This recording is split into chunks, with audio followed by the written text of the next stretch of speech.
Welcome back inside BTN Live. Rick Pizzo continuing to be along for the ride. And as we continue the first week of the restart of Big Ten basketball conference play, we say hello to Penn State head man Pat Chambers, whose team takes on Northwestern on Friday night. Pat, right now, and these are taken from your own quotes, your own words, the key for your team continues to be finishing. Since you can't simulate the crowd, the nerves, everything that comes along with the end of a game, how as a staff do you teach finishing? We just got to rep it. We got to keep repping it, get in film, see where we're making some minor mistakes or where, as coaches, we need to make better adjustments or substitutions. Offensively, getting the ball where it needs to be in the right hands, where Tony, Lamar, Josh, Mike, Shep feel comfortable in high percentage shots, high percentage situations. Maryland game specifically, we had our hands on some rebounds and we didn't come up with it. And they made the big plays. They got themselves to the free throw line. They made their free throws. So there's a lot of learning lessons from failure, and there's great learning lessons from those end-of-game situations. Wisconsin was a one-point game. Maryland was a one-possession game. So was Iowa, for that matter, and we were able to make the right plays down the stretch. So it hasn't been like we haven't done it, because we have, but now we got to relearn, reteach, retool, and make sure we finish games out. You brought up those close losses. I mean, your last 3 losses come by a combined 8 points. And I know in speaking with a lot of coaches, they say part of our job isn't just X's and O's and strategy. Part of it is psychological. So how much do you work with the guys mentally to make sure, hey, listen, this is not a predetermined fate just because those losses have come so close, like the Iowa game, like other games. You can win as many close games as well. 100%. I mean, it is psychological. I'm meeting with these guys yesterday, and it wasn't about on-the-floor stuff. It was about confidence. It was about finishing plays. It was about being in the right spots. This is all correctable. If it wasn't correctable, I'd be really concerned. But right now, I feel like we're just one stop, one rebound, one better stance, one block out, one communication or talk, a little bit more trust away from flipping this. Pat, with guards like Tony, Shep, and Josh, all guys who can create, all guys who can shoot, but also a developing big man on the inside in Mike Watkins, who is getting better and better each and every night. How do you balance playing outside in versus playing inside out? Yeah, it's a fine line because we got to make sure we feed the big fella. You know, he wants some touches, and he's a willing passer as well. So we got to make sure we get the ball into the paint to him so he feels like he's a part of the offense. I think Josh Reeves does a great job of that. Tony's doing a better job of that. Shep obviously is looking inside a little bit more. But we got to create. We got to have a nice balance of inside out, knowing when Tony can attack, knowing when Josh can attack. For that matter, Lamar as well. But we got to feed the big man. He's got great blocks. He's almost averaging a double-double. He's one shy of 10 on the rebounds.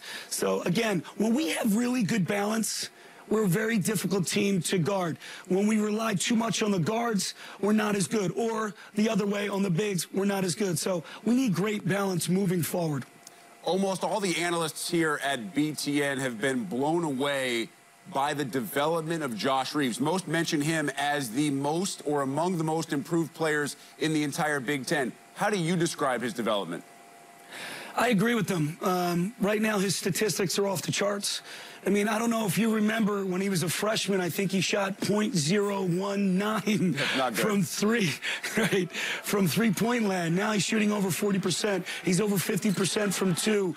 He's up there in steals. His assist-to-turnover ratio is close to 4-to-1. He's playing great basketball. He's playing with a clear head. He makes big plays for us. He's always attacking on the offensive glass. Right now, for us in the short Big Ten season, he's our MVP.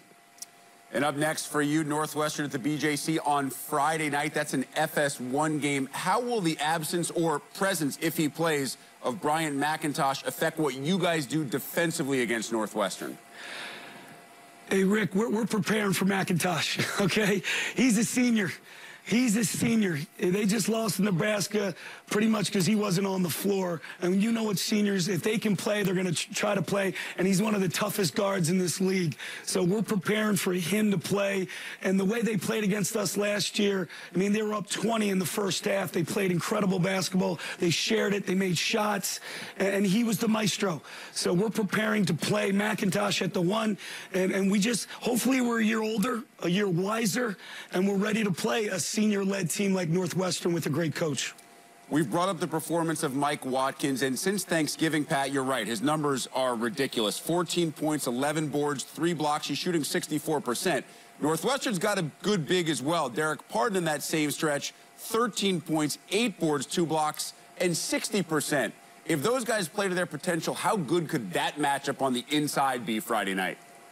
Totally agree with you. You know, if the officials let them play, and they're both going to play right around 28 to 30 minutes, it's going to be great cinema. It really will be for those two guys to go back to back, go back and forth the way that they have the opportunity to. Pardon's getting a lot of touches. Mike's getting more touches. The way they block shots, the way they share the ball, the way that their energy brings to both teams. Pardon talks the whole time. He's a big-time juice guy for them. Mike does it for us as well. That's going to be a lot of fun watching those two go at it. Man, I wish one of my former coaches called me a big-time juice guy. Finally, Pat, let's take a big-picture look at the league. I look at the league, I see Michigan State, #1 in the country, Purdue not far behind, and then I just don't see much separation between everybody else. What's your perspective on the Big Ten as far as depth is concerned? I believe there's depth there. I think Minnesota's very good. I think Northwestern's very good. I mean, they played Purdue unbelievable at Purdue. Again, McIntosh was out last game. I think Ohio State's playing great basketball. Michigan's playing great basketball. There's a lot of teams out there. Nebraska's playing great. So there's a lot of teams out there playing very good basketball. And again, it's going to be hit or miss. Injuries, foul trouble, you know, time of year, what's going on.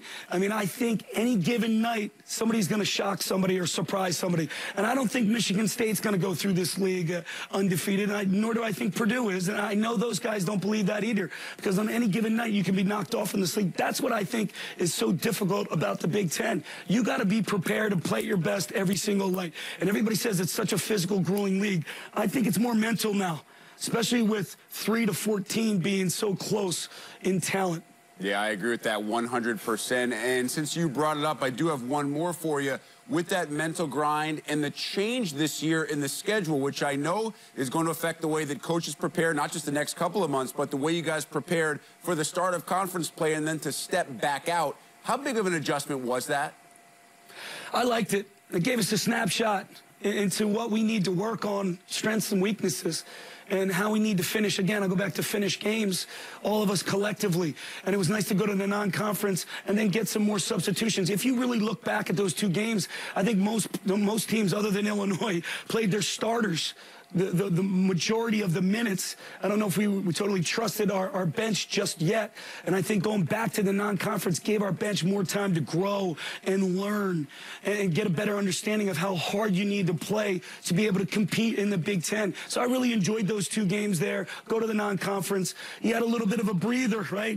The gauntlet of the Big Ten, the Power 5, is just amazing. And it really is. So now that we're back in play, now you have your rotations a little bit down and you feel more confident in your bench. Always nice to catch up with Penn State head coach Pat Chambers. Nittany Lions in Northwestern Friday night in State College on FS1. Pat, great to catch up. I'm really glad to hear that you guys have stayed away from that nasty bomb cyclone that's getting the rest of the East Coast. And whatever that means, right, Rick? Exactly. Happy New Year, guys. Stay warm, my friend.